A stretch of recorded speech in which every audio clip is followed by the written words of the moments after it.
Hello, thank you very much for checking out my presentation on technology trends in online education. I hope you enjoy it, and please feel free to send me a note if you have any questions. Okay, let's get started. In 2014, nearly every aspect of our daily lives has been touched by technology. The mobile phone we once used only for making phone calls is now a mini personal computer that allows you to text, chat, Instagram, tweet, post a Facebook status update, download music, and even pay for your morning coffee with just a few swipes or clicks. Writer Michael Blanding noted that in comparison, education has been one area where technological advances have lagged behind.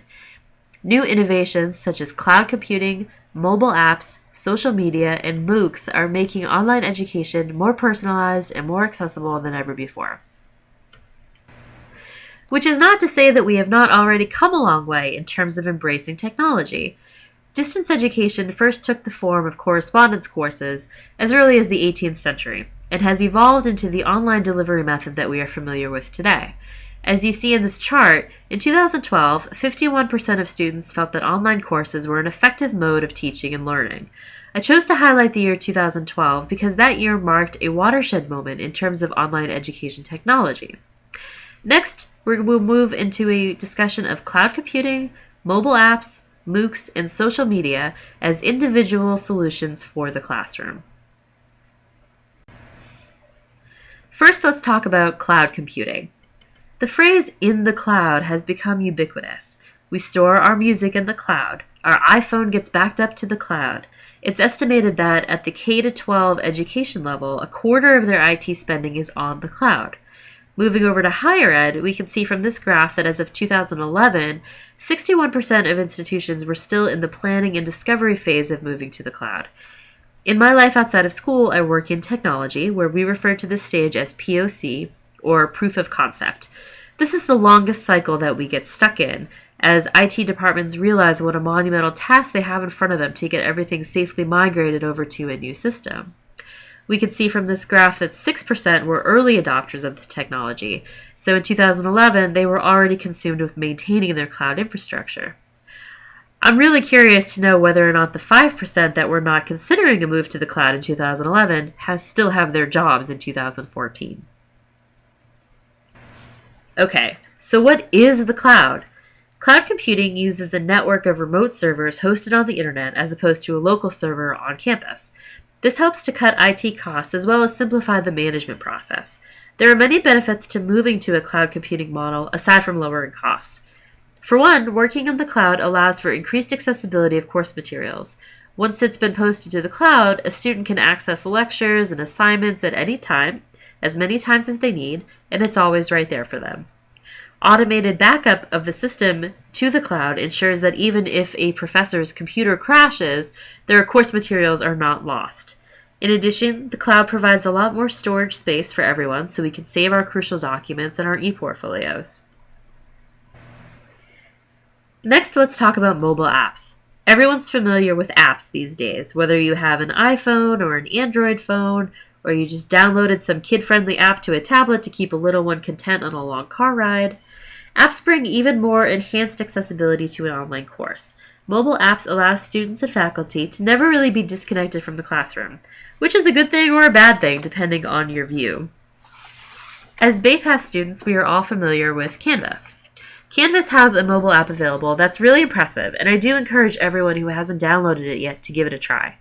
Thanks to my Canvas app, I was able to take 2 vacations last past summer and not miss a beat in either of my summer courses. In addition to the apps generated by LMS platforms and other independent businesses, plenty of other apps translate well to the online classroom. Google Apps, for example, is a suite of apps that I use in our class weekly. Using it, I'm able to access our shared resource area as well as my class blog right from my phone. With my crazy schedule, it's comforting to know that as long as I'm willing to look on my tiny phone screen in order to do the work, I don't have to miss any class deadlines. Of course, I'm also wearing a stronger eyeglass prescription every semester, but I think that's just a coincidence. A word of caution here is that if you, as an instructor, are going to encourage your students to use mobile apps, you must evaluate them carefully. A good app is going to be easy to use and reinforce the lessons of your curriculum. course, it also needs to be a little bit fun and engaging, or else you run the risk of losing your students' interest and resulting in them not even using the app. Next, we come to MOOCs, or Massively Open Online Courses. MOOCs have been generating a lot of buzz since they first became popular in 2012. The New York Times actually dubbed 2012 the year of the MOOC, which to me is as good an indication as any as to how much attention the idea was getting that year. Looking at the graph I've provided here, it's interesting to note that across all geographies, MOOC registrants were predominantly male. In contrast, students enrolled in online courses in the more traditional sense, like our master's program here at Bay Path, are predominantly female.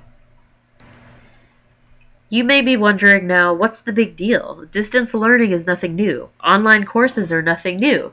So why are we all excited about MOOCs? Well, MOOCs were disruptive and exciting because they provided a brand new way for students to collaborate, connect, and engage in the learning process. At the start, one of the main draws of the MOOCs is that they were completely free to anyone who wanted to participate. Although this has changed a bit in the ensuing years, with some companies working off a so-called freemium model, MOOCs essentially offered world-class education to anyone with some time, some interest, and an internet connection. However, completion of a MOOC does not have the same tangible benefits as completing a more traditional online course. You're not getting transferable college credits or a degree with a MOOC. I am taking 12 online courses at Bay Path, and at the end of those 12, I receive a diploma and my master's degree. After completing 12 MOOCs, a student has gained an incredible amount of knowledge and hopefully enjoys the personal satisfaction that comes with being a lifelong learner. However, unless the MOOC is on a practical matter that one could apply to better one's daily life, that's pretty much where the benefit ends. Tellingly, the completion rate for a MOOC tends to max out at about 10%. With that being said, with the high enrollment rate of a MOOC, even just 10% results in thousands of successfully completed courses each year, and people sampling education is always a good thing. Finally, the last solution I'd like to discuss is social media. Today's student is surrounded by social media. In a 2012 article by Katie Leppy, published on Edudemic, it was noted that 67% of college students can't go more than 1 hour without using some sort of digital technology. 40% couldn't even go a full 10 minutes. In a face-to-face setting, this means your student is trying to surreptitiously log on to Facebook up to 10 times in a single class meeting. Clearly, the temptation and distraction of social media can be overwhelming for some students. An obvious solution is to move your classroom social media components off of non-educational platforms. Although Twitter is often used very successfully to post quick class updates or assignments, creating a class page on Facebook is probably not going to be as effective. One company, Uversity, is beginning to craft an online educational social media platform that will be similar to Facebook, minus all of the non-school related distractions. The good news here is that students are already used to maintaining several social profiles at once. For example, having active accounts on Facebook, Twitter, Instagram, and LinkedIn.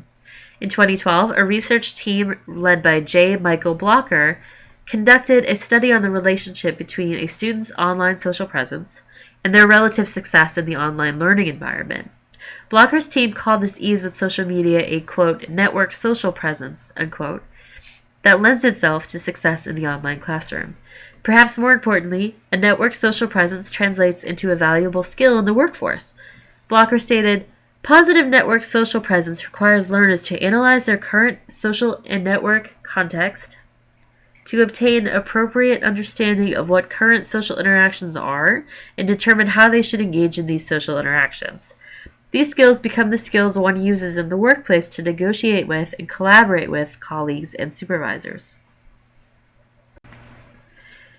The impact of online solutions to the classroom has been dramatic. As of 2012, 96% of students have had online components to their courses, what we would call a hybrid or blended model. The majority of students have submitted assignments or taken tests and quizzes online. This frees up time in class for more learning activities and deeper dialogue. Dipping back into social media, we see that 1 in 5 students reports interacting with their professors over Facebook. And most importantly, the ability to take classes online whenever one has the time available is reaching a whole new segment of working adult students who are just not able to adjust their schedules around a traditional face-to-face course model. Across the board, education is reaching more people than ever before, and it's all thanks to technology. In conclusion, it's a pretty safe bet to predict that online education will continue to expand and evolve, built upon time-tested methods, enhanced by new technologies. I personally believe that MOOCs will continue to refine themselves and reach a wider market. In closing, I would like to leave you with this insightful quotation from Rich DeMillo, director of the Center for 21st Century Universities at Georgia Tech. He said, "We shouldn't assume that students are going to wait for us to catch up to them. We need to reach out and meet them where they are now. And right now, they're online." Thank you very much for staying with me throughout this presentation and for bearing with my voice as I'm suffering with a severe cold. Hopefully you can understand me. Again, I'm happy to answer any questions you may have about any of the topics I shared, and I'm looking forward to watching everyone else's presentations. Thanks again.